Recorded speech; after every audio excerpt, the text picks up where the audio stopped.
This is the third and final video for the movement assessment, and this one is particularly looking at muscle contraction, mostly muscle activity. Now, in the videos or in the lectures that you saw, muscles can only pull, they can't push. And the way muscles are set up is they have pairs of muscles that are pulling on either side. So if this cart needs to move this direction, these guys are going to be contracting and these guys are going to be relaxing. So these are the agonists, these are the antagonists. And if this cart needs to move this way, or the bone in this case, these are the agonists and these are the antagonists. So under muscle contraction during a concentric contraction, these guys are active and they're shortening. These guys, these muscles are off and they're lengthening. This doesn't mean this is an eccentric contraction. It just means that there's no signal going to these muscles. So these are able to relax and loosen up and allow motion to occur, while these generate tension and they pull to pull the bone in that direction. If this needs to be repositioned back into that starting position, you have these guys now become the agonists. They're contracting, shortening, and these guys are off, letting things slide over to that direction. In situations where we have gravity acting as the resistance, the gravity is acting on things and always gravity is pulling down. And so in this situation, if gravity is pushing on this cart, the natural direction is in this angle here. Now, if there's some level of resistance, let's say these muscle fibers on this side, and gravity is still down, the cart wants to go in this direction, but this muscle tension is pulling this direction. And as long as this muscle tension equals the force of gravity, this cart's going to stay right where it's at and there's going to be no movement that occurs. If the muscle force that's pulling, the agonist, is less than gravity, so gravity is bigger, you can see the bigger arrow here, lesser arrow here, we would expect this to move in this direction, but much slower than it did without this external force. So the gravity arrow here has been minimized because of this counter force in that direction.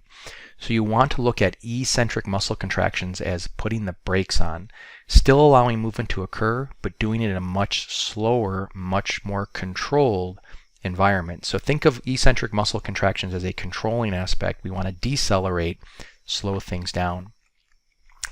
The previous example were the isometric contraction, where we had no movement here. Consider that like a braking force or stopping force. This is where we're fully controlling movement, not allowing anything to occur, more of a stabilization component. So let's say the cart's down here and now we generate a muscle force that's greater than gravity. What we'd expect to have happen is that the difference here is we'd see a little bit of movement here, not quite as fast as the muscle force here because it's counteracting the effect of gravity, but we're going to get movement in that bigger direction. The bigger the arrow is here, the more tension is being generated, the faster this cart is going to move up that hill, overcoming the resistance of gravity. Now, very rarely would you get yourself in a situation where you're pulling down because gravity is already pulling this direction. And so if you're pulling here, you better get the heck out of the way or you're going to get crushed. So when movement occurs, when you see movement occurring with gravity and it's not moving faster than gravity, it's moving slower, you typically don't have muscles on this side. You do have muscles, but they're not active. They're going to be like the first slide I showed where they're just turned off. They're not engaged at all. However, there are circumstances in athletic movements that you would accelerate this load. And so as you can appreciate, if you generate muscle force from these agonists and you're adding it to gravity, that's going to move faster than you expected it to, and it's like a rolling boulder getting out of the way. So again, gravity is always down. Think of isometrics as stop signs. These are holding these positions. Think of eccentric contraction, movement that's occurring with gravity, as you slowing things down. You're still moving in the same direction of gravity, but you're just doing it slower than it would happen on its own. And then when you look at the concentric contractions, these are things that are accelerating, overcoming gravity. So you're moving in the opposite direction, or in that last slide that I showed, you're moving faster than gravity. So there's some acceleration regardless if you're overcoming gravity or you're trying to move faster than it. So when we look at a squat, we're starting in a standing position. Gravity is always down, trying to pull us down into this position. This was done in a controlled position. She started, she was able to stop here, meaning that gravity didn't just take over. That means that there was some muscle force being generated that was in the opposite direction of that. And the same muscles that are doing the concentric contraction are the exact same muscles that are doing the eccentric contraction. Just here, they're contracting just a little bit to slow things down. In this situation, on the concentric phase, they're contracting stronger than the effective gravity to accelerate the change direction. So this red light or stop signal aspect is a good way of thinking of it. Concentric contraction is the acceleration overcoming gravity, either countering the effects of gravity in the down direction or moving faster in the same direction. Eccentric contractions is when the braking force when you're slowing things down so that gravity is not having its way with the object or item or body part. And then isometric contraction, the muscle activity is equal to the external load from gravity, and there's no movement that occurs. So we'll look at some of our exercise examples. Gravity is always down in free weight exercises, and when I look for movement from A to B, this barbell went in the opposite direction of gravity. So since it went in the opposite direction of gravity, that has to be a concentric contraction. In this case, since the joint action was horizontal adduction or abduction, it was the abductors working concentrically to lift that weight. Now if I'm going from B to A in this situation, this is moving with gravity, same direction of gravity.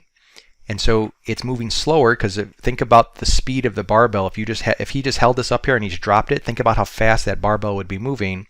But obviously it's not moving that fast because the same muscles that were used to push up, the abductors or horizontal adductors, these are the same muscles that are generating a little bit of force to slow this down so gravity doesn't have its same exerted or effect on that. With the barbell bench press, same thing, gravity is down. In position A over here, we're starting with the bar up. It's going in the same direction of gravity, but it's moving much slower than if the bar just dropped. So this is an eccentric contraction of the horizontal adductors or shoulder flexors. And now going from B to A, if I'm going from this position to this position, from right to left, the bar is overcoming gravity, so that it's a concentric contraction because it's accelerating against that direction. If I look at the deadlift here, starting from the floor, gravity is down. The weight is traveling against gravity, so it's overcoming gravity, so this is an accelerate force, thus a concentric contraction. If I reverse this movement and I'm going from right to left, this would be a eccentric contraction because I'm going with gravity, but going much slower than if I just drop the bar. Now, I know in standard deadlifts you usually just drop the bar down, but it's still moving slower than you would if you just dropped it. In a stiff-legged deadlift or Romanian deadlift, there is a level of control here. So gravity is coming down. The movement is in the downward direction. So I look at what the resistance is doing, what the load is doing, and it is going downward. It's going down much slower than it would if she just dropped the bar. So it's an eccentric contraction on the way down. And it's the hip extensors that are doing this movement. Right? So it's the hip extensors that are slowly lengthening as they're going down in this position. And then if she goes from this position back here, she's going to be doing a concentric contraction of the exact same muscles. When we look at pulling exercises, pulleys, anatomical and not anatomical, but just cable pulleys, all they do is redirect force.